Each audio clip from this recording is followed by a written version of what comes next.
What's up guys, I'm Andy from 1A Auto. In this video, I'm going to show you how to replace the battery on this 2012 Ford Escape. If you need parts for your vehicle, click the link in the description and head over to 1AAuto.com.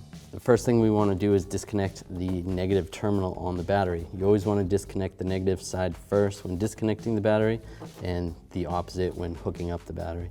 So I'm going to use an 8mm wrench, loosen up this nut right here. Just wiggle this back and forth a little bit, slide the connector off. At this point, I can disconnect the positive side. Just do the same, 8mm, loosen this up.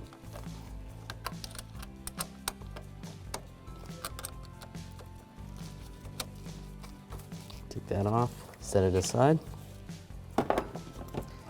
Now I want to take the bracket off. I'm going to use a 10mm socket and a ratchet.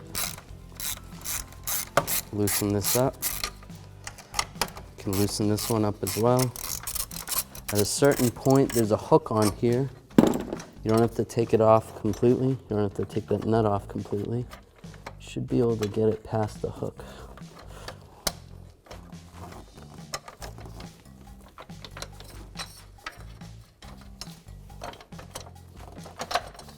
And that's not the case on this vehicle.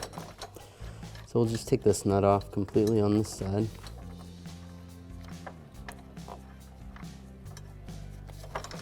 Slide this up and I can just twist that bracket to the back, set it out of my way, grab the battery and just slide it up.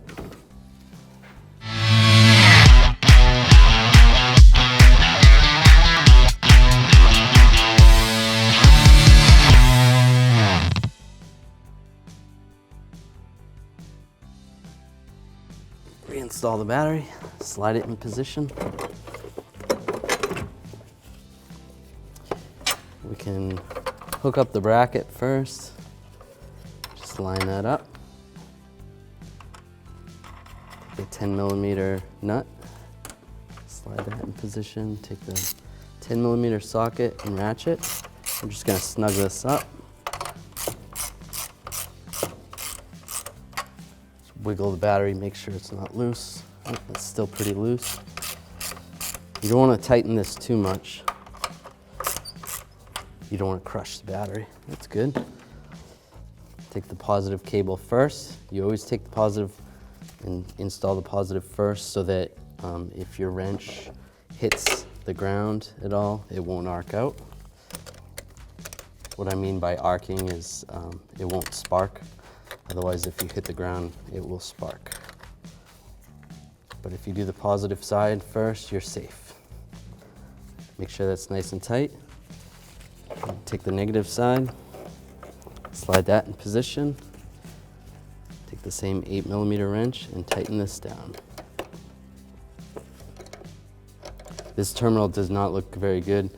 I mean, at this time we should replace this negative cable, but it will work for now.